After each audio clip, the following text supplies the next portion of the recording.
Overseas bank transfer. It is so expensive. But that's the way it is, right?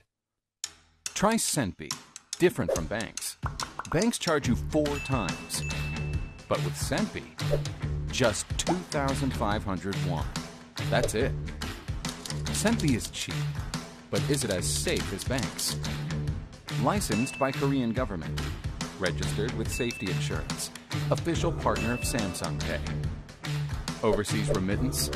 Choose 𝗕𝗵.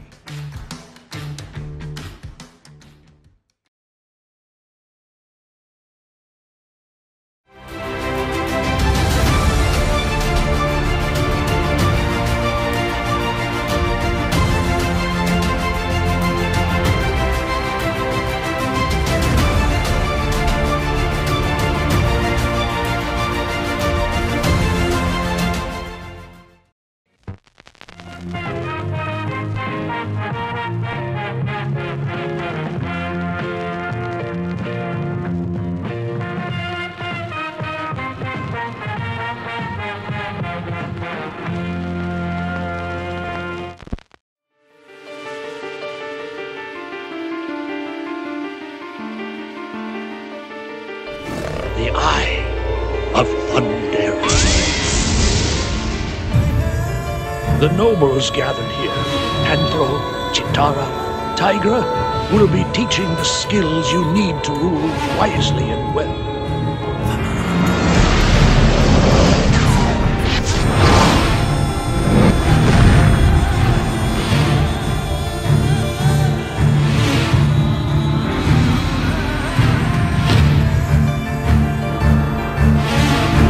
Deceived by appearances, my true form is far more powerful. Transform this decayed form into Mumra, the ever-living!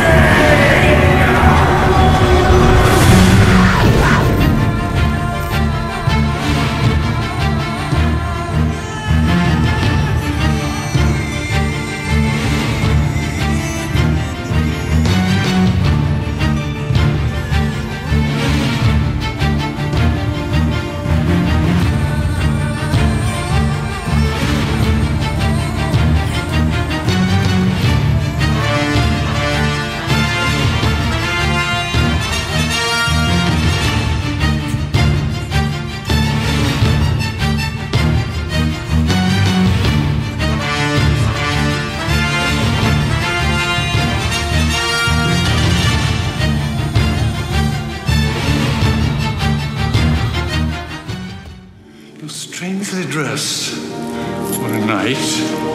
Not exactly. A night? What do you mean? I was chosen because I was the bravest, the most worthy. The honor was mine until another came to challenge me to single combat. I pass it to you who vanquished me. But, you know, look, I then and even now think, you know, some of the consumer use case that had a lot of the excitement and energy in 2015 when I joined Ripple, I felt was early and premature. And so, you know, Ripple, and as you know, I mean, Ripple was a little bit of a contrarian, or a lot of a contrarian, and kind of saying, look, we don't think governments are going away. We don't think banks are going away. We don't think fiat currency is going away. But we still think there's a role for digital assets to play in reducing friction and accelerating the speed and reducing costs associated with payments. So you know, when I started to talk to Chris Larson, they were recruiting to hire somebody as COO.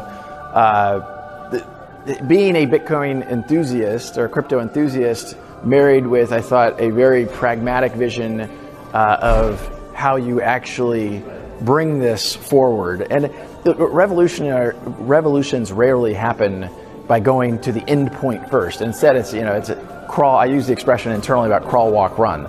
And you know, you got to crawl before you walk, before you run. And I think the progress Ripple's making for the industry is, you know, I think moving the whole revolution forward.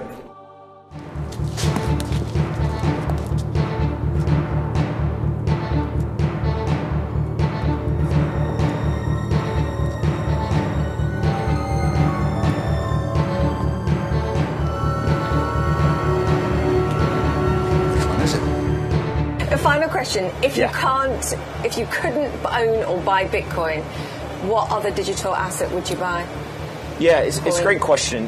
It would probably be digitized traditional assets, right, or tokenized traditional assets. I don't think that traditional assets are necessarily going to go away. What we're going to see is a similar transition from what we saw from what I call like the analog age of security. So stocks used to be physical pieces of paper that we would buy and sell and transact. Wait, so you wouldn't buy XRP or you wouldn't buy TRX? Why? No. Because I ultimately don't think that they have the same value that these other assets have, right? My belief is... The store of value argument. You must choose. But choose wisely. For as the true Grail will bring you life, the false Grail will take it from you.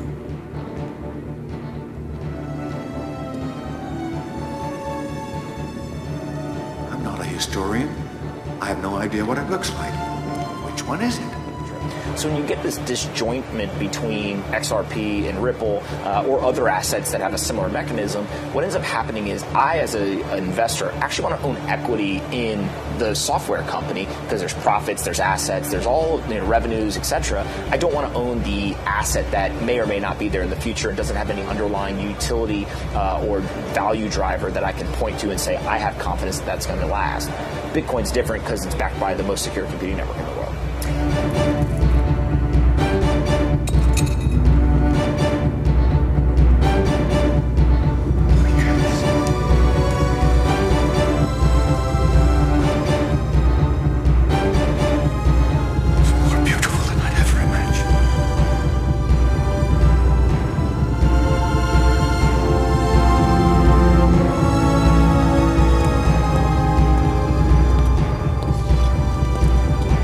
Certainly is the cup of the King of Kings. In 2019, you said 50% of your net wealth is in Bitcoin. You probably regret saying that. Can I ask you where it is today? Yeah, so I've never sold any Bitcoin. I don't know what the numbers are today. In fact, I've bought more Bitcoin. But in my whole thought process here is I'm relatively young compared to most people, right? And the other thing people never ask me is like, well, what do I do with the rest? And it's either cash or real estate, right? And so for the most part, I'm pretty risk averse with half my portfolio. I'm obviously very risky with the other half, kind of a barbell strategy. Given my age and kind of my risk tolerance level, it actually makes a lot of sense, right? So you're diversified, even though a significant chunk of your wealth, of course, is in Bitcoin. If you look, right, and again, when I talk to kind of traditional investors, I say, well, how much of your wealth is in dollar-denominated stocks, for example? So when we have a day like yesterday we had where the stock market draws down, a material percentage for the volatility that it's used to, all of a sudden you may have 50, 60, 70, 80% of your wealth that's all in one single asset class, right? Individual companies are different and all that, but you're still exposing yourself to a similar risk level in terms of everything is correlated. It's all going to move together.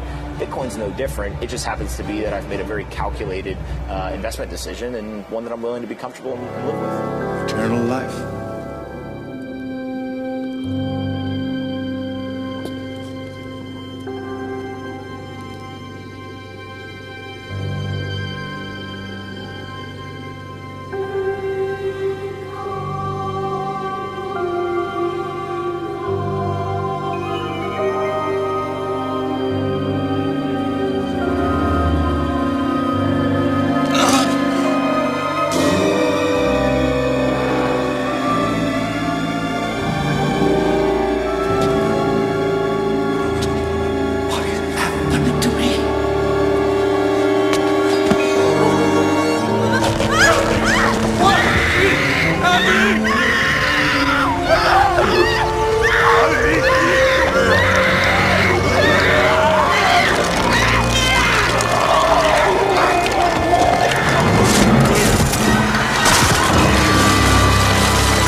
Ways cryptocurrencies can be a force for positive change.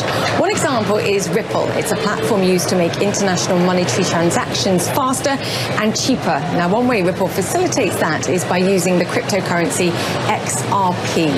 I asked CEO Brad Garlinghouse to explain what XRP actually is and how it all works. Listen in. XRP is like a Bitcoin. It's a digital asset. It's today the third most valuable digital asset. And what we do is we take a transaction between banks, and instead of having a bank pre-fund an account at the other bank, which is how correspondent banking works today, the Bank of Brad in dollars would pre-fund to the Bank of Julia, perhaps in pounds, and then I would debit and credit that. But that means I have to pre-fund and have dormant capital sitting at that other bank. What we allow banks to do, we allow payment providers to do, is to tap into the liquidity of XRP liquidity. So today there's lots of liquidity between XRP and US dollar. There's lots of liquidity between XRP and British pound. And you could tap into that to move value in real time, in seconds. And even compared to Bitcoin, which takes up to 12 minutes to complete one transaction, XRP is extremely fast at about 3 seconds per transaction. That has meant XRP is extremely scalable in contrast to how Bitcoin works.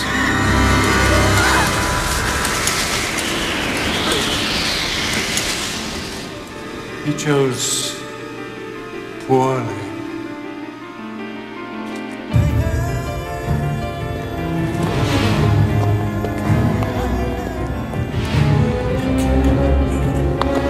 Not be made out of gold.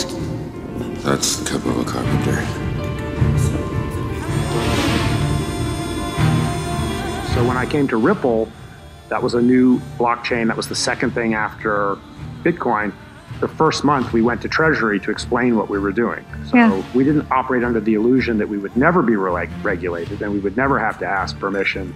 So it's finding that balance between doing something that's really innovative, but if you want to go mainstream, and you're successful, you're going to run up against rules and regulations, guys with guns and badges. Yeah. So I walk that equally line. as powerful, actually.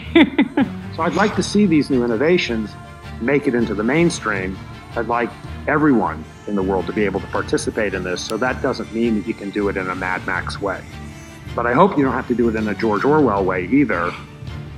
And now I'm more aware of maybe not in a Facebook way. So that's been the big passion, is finding a way that we can take these new innovations and make them for the people. And it's not because I'm like a hippie. You probably tell I'm not a hippie. No, doesn't strike me. Ripple, the Fed, historian, not a hippie. But like my aspiration is like the way the world worked in like Star Trek. Like that's in the future. Okay. And like people, they know when the door's open. So there must be some way that like it knows the door's supposed to open for you. For you, not for me. Not for me, right? Mm-hmm.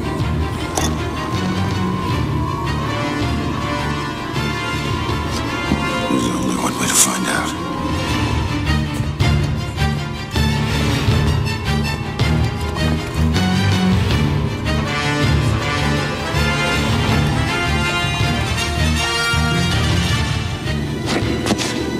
You have chosen wisely. Disruption is happening. I think the impacts of obviously the blockchain, etc., will be disruptive, and I don't think it will be a continuous thing at all. And there is a concept of tipping point, and the funny thing about a tipping point is it's obvious it's happened only after it's happened. So looking back, you can say, okay, at that point in time, things kind of changed. If you live through the change, in many cases, you're not aware that the world is changing around you. So blockchain, for example, Ripple, we already have cross-border blockchain traffic running in production for customers around the world, moving millions of dollars. It's happening. That's one example.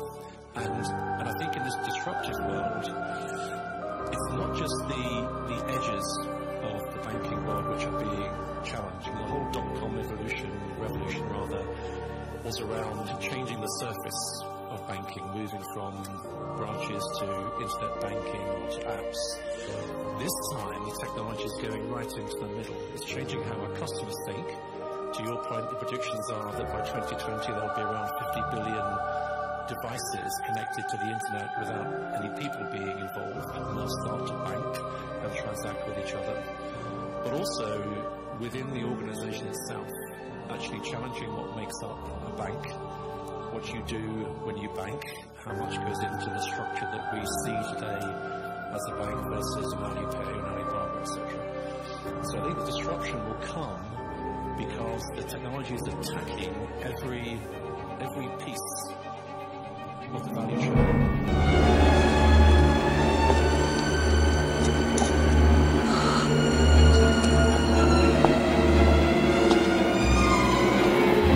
We have got it! Come on!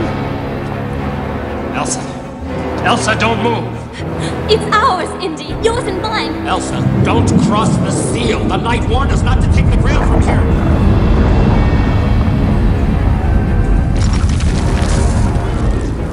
You know, I have said on a couple of occasions that I see where Ripple is today with payments analogous to where Amazon was with books.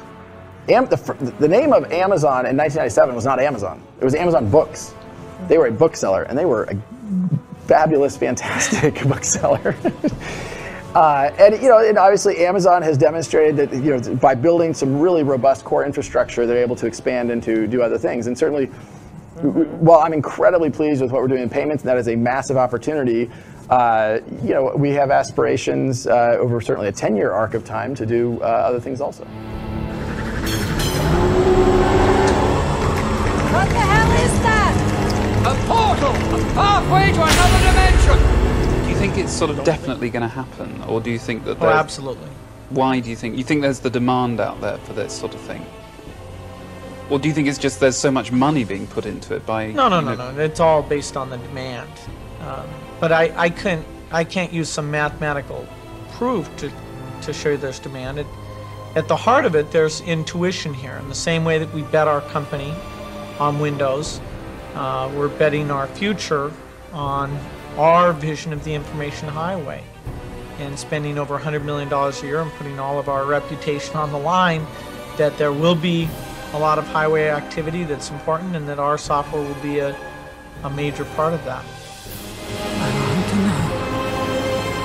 I want to know. Tell me. I'm ready. I want to know.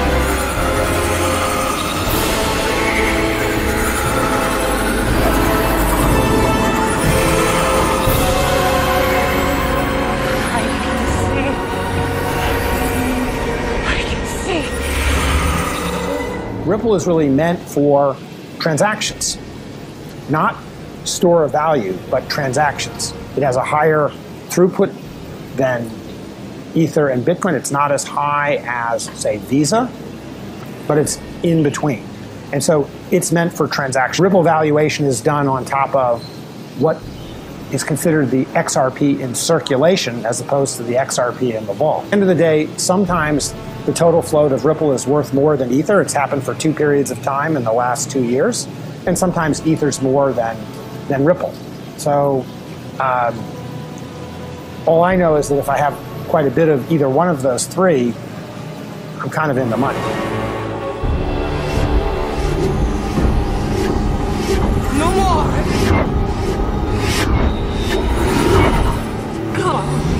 Cover it! I think TransferWise is a fabulous company, and they've done some very clever things by hacking the existing system. What TransferWise does is optimize the existing infrastructure and, in effect, hack the system so that you have a better outcome. What Ripple is trying to do is say, look, can we reset the rail? TransferWise loves what we're doing because if we're successful, it makes their job actually easier. There's a lot of companies that spend a lot of time and energy, and TransferWise and Currency Cloud are examples, that are taking the existing system and saying, how can I put accounts all over the place, and I'm going to have my own, effectively, ledger within TransferWise to debit and credit so I can make funds available more quickly than otherwise would be the case.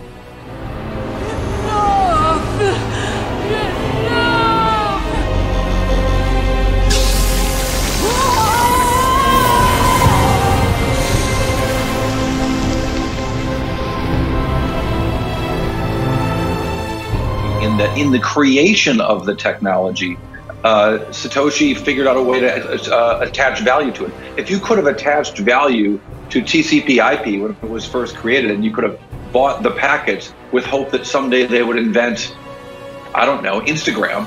It was quite a long ways between the invention of TCP/IP and the creation of all the things that the internet could do and the packetized networks could do. I think you see the same thing with the technology of blockchain. So yes, so the movement of money is an obvious thing. Libra wants to do that. Ripple's doing that today with XRP, helping move money very quickly, very cheaply for existing financial institutions, whether it's companies in the remittance business or banks and what have you.